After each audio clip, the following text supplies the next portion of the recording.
This is really ambitious. And it's not just landscape. It's about transformation. It's about time. It's about a kind of metamorphosis. Well, it's about America and what America is going to become.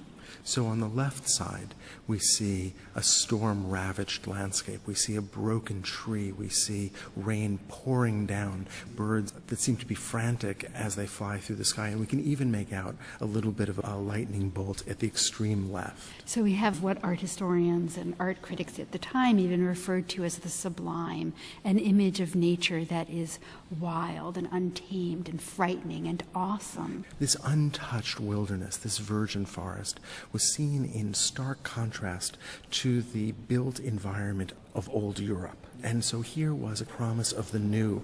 It was America as a new Eden. And this is so different than what Cole gives us on the other side, which is Americans settling this virgin landscape, transforming it into cultivated plots of land, into areas to graze their livestock, into places to settle and build homes.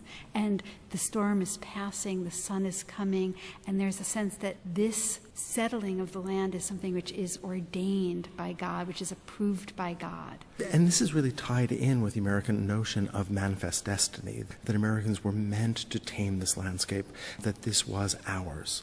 And in fact, at least one art historian has looked at the hill in the center of the painting and read in that Hebrew letters. When looked at from above and in reverse, from God's viewpoint, they seem to read from the Hebrew the word Shaddai, which means Almighty, referring to God. So that idea that this is God's plan and God has blessed America. Now, in art historical terms, what this is the transition from the sublime to the pastoral. The pastoral being a peaceful idea of landscape, of man inhabiting landscape with a sense of tranquility and peacefulness. And we can see that in all of these anecdotal vignettes that Cole gives us. If you look at the lower right corner of the painting, for instance, you can see a ferry that's been carefully rendered. You can see people that have been let off at one side and people who are now crossing over to the other. And a pathway that goes down to some farmland and places where sheep are grazing, and our eye can travel up and back through the chimney stacks of a few houses here and there,